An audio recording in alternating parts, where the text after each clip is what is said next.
Hey everyone, we're going to see how to use Couchbase Server with Docker. So Couchbase Server is a NoSQL database. And then using Docker, we're going to see how to cluster our Couchbase containers together. So to create one large distributed database system.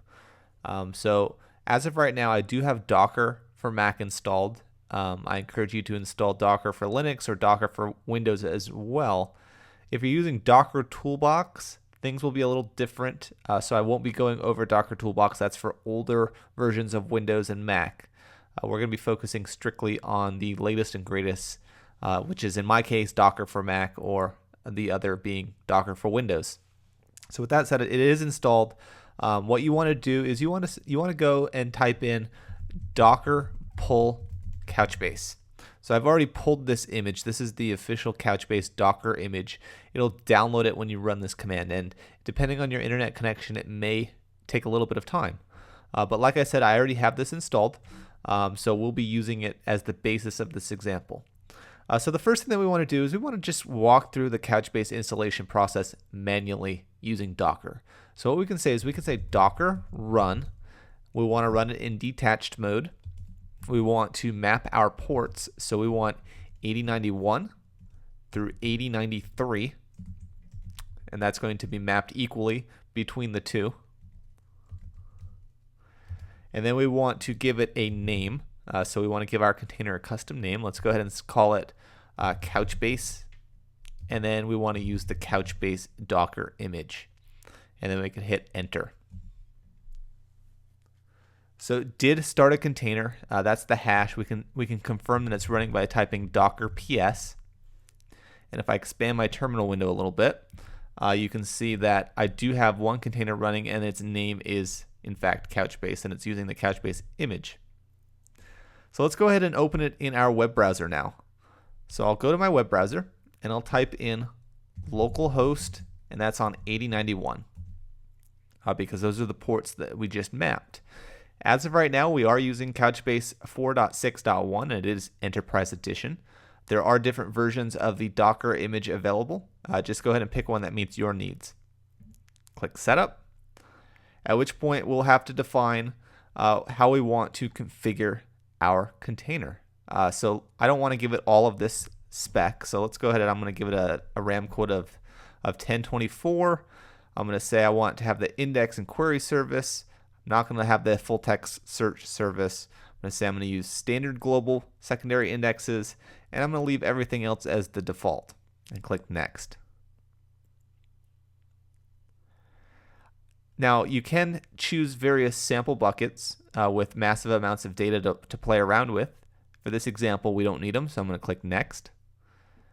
The next step is to create at least one Couchbase bucket. So this one will be the default bucket. I'm going to say it's going to use 100 megabytes of memory, and I'm going to leave everything else as the default as well and hit next. At this point, you'll have to register Couchbase. I don't want updates because this is just an example, and I'm going to agree to the terms and conditions. And then the fifth step here is to create a username and password that will represent your administrative user. So I'm going to type in my username and password and hit next. So that's what it took to get Couchbase Server up and running. And this is complete with Docker. This is a one node instance. So we're gonna make a few optimizations or revisions depending on how you want to look at it. So the first thing is, when you're deploying Couchbase in production, you're not going to want to go through those 5 steps. They were short, but you're not going to want to do that manually. Instead, you're going to want some kind of script to automatically provision your instances for you. And we can actually do that by creating a custom Couchbase Docker image. So that's what we're going to focus on now. So what we're going to do is we're going to first kill this instance. So we're going to say docker rm, and we're going to force stop it. So we're going to do -f. You can do docker stop first. And we named it Couchbase. So it is now stopped. So it's no longer running if we went to our web browser. So what we want to do is we want to create a directory maybe somewhere on our desktop. In my case, I'm going to say make directory, and I'm going to say Couchbase custom. And I'm going to navigate into that directory. I'll even open it so that way we can see what we're working with here. And we're going to create two files in this directory. So I'm going to say touch, and I'm going to say configure.sh, and I'm going to say touch Docker file. Let me open that again. So these are our two files. So we're going to have a Docker file, which is kind of our blueprint to this custom Couchbase image.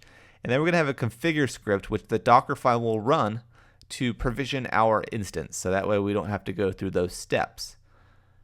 So let's go ahead and open up this in our editor of choice. So I actually already have my editor open, and I have some code pasted in because we're going to walk through it. It's easier if I just walk through it than if I type all of this out. So actually, let me copy and paste it. And I'm actually going to paste it into those new files that we had just created. So this actually goes in the configure.sh. So this is the configuration. So what we're doing here is we're saying that when our instance is starting, when it has booted up, we're going to use the Couchbase Server REST APIs. So Couchbase Administrative Dashboard has REST APIs available. This is actually in the Couchbase documentation. You can see all of the available endpoints, and these are very useful when it comes to provisioning and setting up Couchbase. I'll go ahead and include that link in the description as well. So what we're doing first is we're saying we want to create a Couchbase node that has a memory quota of 512 and an index quota of 512. So this is very similar to what we saw on the first step of the configuration. We also want to say that we want it to be key value service, which is going to be our data service. We want to have a query service, which is nickel, and we want to have an index service. So the same services that we had added when I went through it manually. And they're separated by this %2c. This is actually URL encoded for a comma. Don't add a comma because it will likely error out. So you do want to add the %2c instead. And again, this is all going to be run locally within the container as it boots. So that's why we're using localhost in this case. So after we've defined the services and the quotas, we want to create a username and password for our instance. So you'll notice here that I'm actually using an environment variable. So we're using environment variables rather than hard coding them in because it's always bad to hard code password information, especially if you're going to put this image on your own private repository or something else. So instead, we want to pass in this information when our container starts. So that way we don't have to worry about any kind of security issue. And then in later versions of Docker, so you can already do this with Docker Swarm, you can actually use what's called Docker Secret Management, which is actually better, but we're not going to be using Docker Swarm, and it's not available as standalone yet. So after we define a Couchbase administrative username and password, the next thing we want to do is we want to say what kind of index do we want.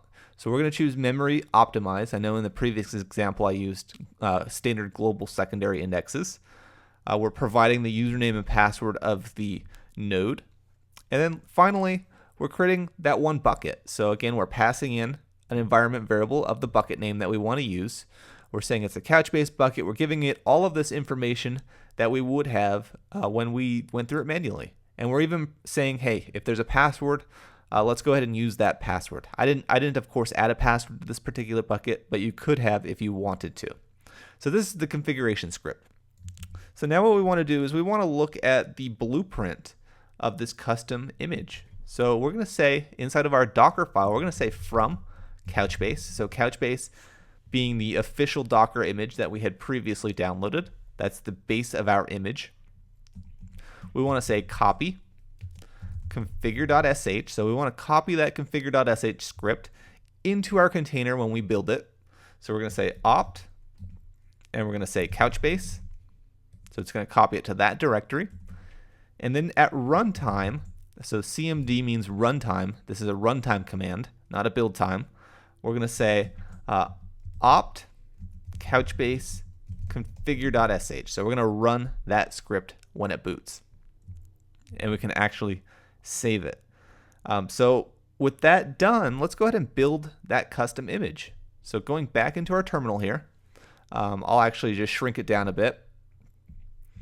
So what we can say is we can say Docker Well, let's figure out where we are in our path. So what's in there? So where we need to be at the root here. So we're going to say docker build. We're going to give it a tag. So we're going to say Couchbase custom. So this is our custom image. You can call it whatever you want. And we're going to do dot because that's our current working directory.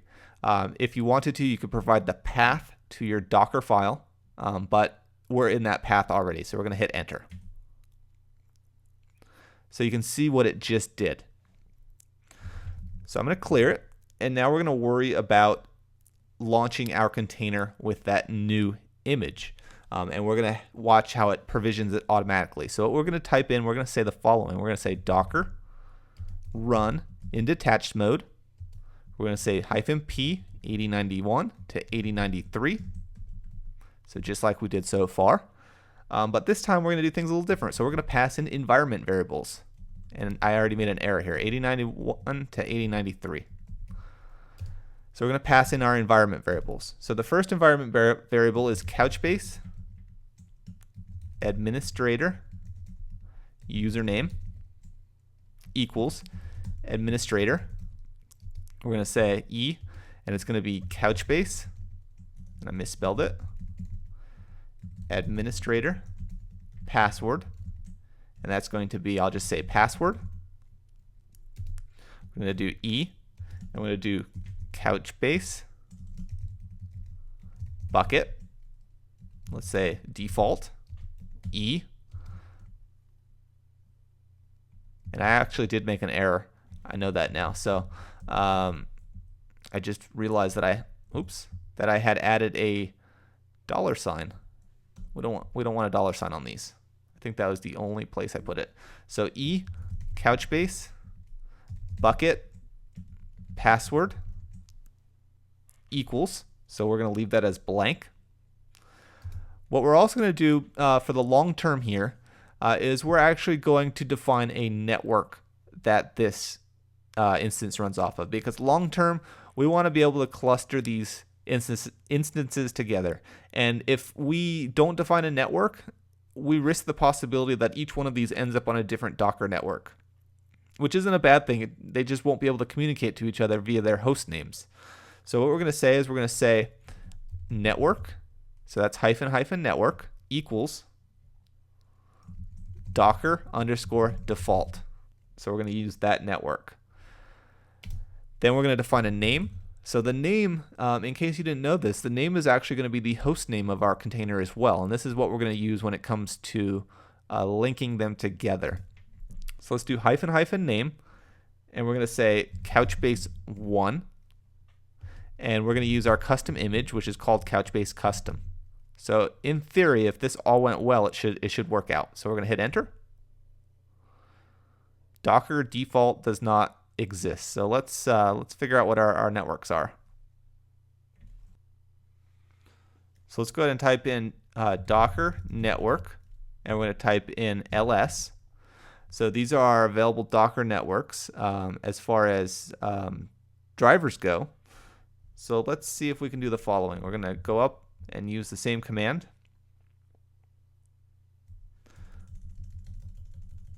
Let's say we want to use the bridge network. So it already tried to run it unsuccessfully before, so let's remove it first. So we're going to say docker ps, no, it's probably docker ps-a. So our container is still there. So we want to say docker rmf Couchbase 1. So we removed it. Let's run that command again. This time it successfully created it on the bridge network. We have our container hash. So let me clear the logs here. So what we can actually say now is docker logs -f Couchbase 1. So this will follow the installation logs. Permission denied. So chances are it failed because the script that we created is not doesn't have permission, so we can't execute it. So let's say ls/la on our local machine. We can see on our local machine that it does not have execute permission, and inside of our Docker file we didn't give it execute permission, so that explains why we can't execute it. So let's go ahead and I'm going to change it on my local machine. I'm going to give it execute permissions, configure I'm going to rebuild that image. So I'm going to say docker build -t, and that's going to be Couchbase custom, and that'll replace the image that already exists. And we're going to say dot because that's where we are in our path. We're going to clear this. We're going to remove the failed instance here. So we're going to say rmf Couchbase 1 just in case it exists still. So it's removed. And then finally, if we run this command, it should work now. And we can validate that by saying docker logs -f Couchbase 1, which is our name. And you can see that it didn't error, but it's not instantly available because it's right now it's executing each one of those curl commands that we had added to our configure.sh script. So what I'm trying to say here is our Couchbase instance is not going to be immediately available. We got to give it a chance to finish. But these are just our logs that we're viewing in real time. Let's go ahead and just check to make sure if it's available or not. So going back into our browser, I'll go home here. I'll re-enter this URL. It has me log in, so it is available. It already is provisioned. Administrator, password. So everything is good to go. So that script that we made, the custom Docker image for Couchbase, is all good. So we do have that running. So let's go ahead and spin up another instance using that same custom image. So I'm going to Control C out of this. I'm going to go up a few times, and I'm going to change the name to Couchbase 2. Everything else is going to remain the same. So it's going to run the same. Well, not exactly. I lied. So almost the same. So I'm going to change the actual image name to Couchbase 2. I'm also going to change the ports so there's no conflict. So those are going to be 9091 on the host and 9093. So it's still going to be operating on 8091 to 8093 within the container, but on the host it's going to have a different port to prevent any kind of errors. Everything else beyond the name and the ports is going to remain the same. Same setup information. Hit enter. We can say docker ps, and we can see that both Couchbase 1 and Couchbase 2 are there, although Couchbase 2 is probably being set up currently. What we're actually going to do now is we're going to cluster those together. So we're going to add a new node to this cluster, being Couchbase 2.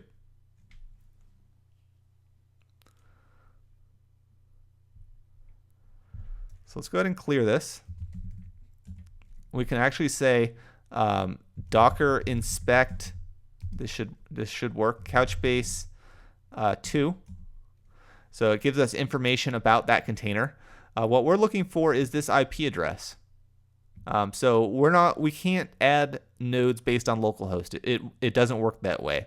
So we have to cluster using the container IP addresses. So this is what we want.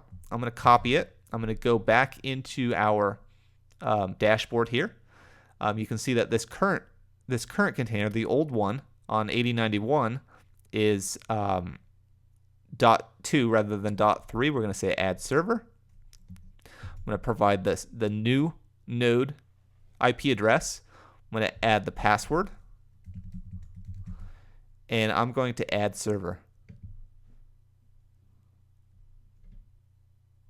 And you can see it did add it, but we do have to rebalance it before it's ready to be used in our cluster.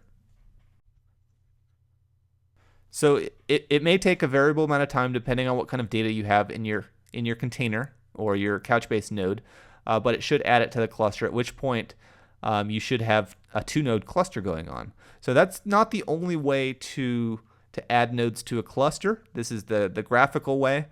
Chances are when you're in production or you're working with many nodes, you're probably going to want to use a script. So there is actually a way to do this via script.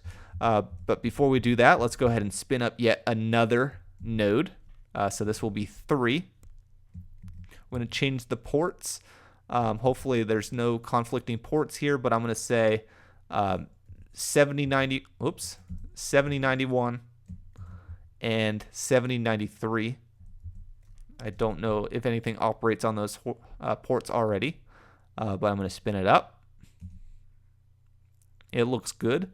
So we do now have 3 Couchbase nodes available to us. What we're going to do is we're going to actually add that through a script. So we're going to clear. We're going to log into any one of our already existing nodes in our cluster. So either the number 2 or the number 3 as far as the IP address. So what we're going to type in is we're going to say docker execute interactive terminal. So IT. We're going to say Couchbase 1. We're going to say bash. So we are currently viewing the terminal inside of the container right now. So we're going to run a command. So we're going to say run. We're going to say opt Couchbase bin Couchbase CLI. We're going to say server add cluster equals localhost. So this particular node is part of the cluster. It's going to be on 8091. And remember, we're within the container right now, so localhost is fine. We're going to say user is administrator. Password is password. Server add. So this is the server that we want to add to our cluster. So this is going to be probably 172. And I'm just going to guess here. If it's not right, we can actually look at see what it is. 29. Well, not actually. Let's not guess. Well, it's actually 172 1704. 172 1704. That's what we're guessing at. We're going to add the server username and password. So this is the password of that particular node. So username, it would be administrator.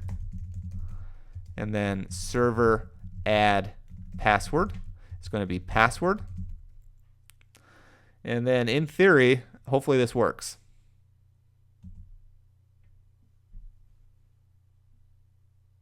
It says it added. Let's go ahead and look in here. So it looks like that IP address was correct. At which case we can do a rebalance. There's also, of course, a CLI command if we wanted to rebalance as well. It doesn't really matter, whatever you prefer. And I'll let this rebalance on its own, and we'll just kind of rehash on what we did here.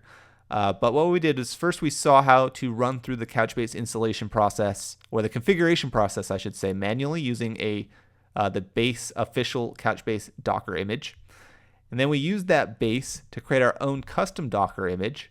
So we copied this script into the Couchbase directory, and we ran it. So this script being a bunch of curl commands that hits the Couchbase REST API.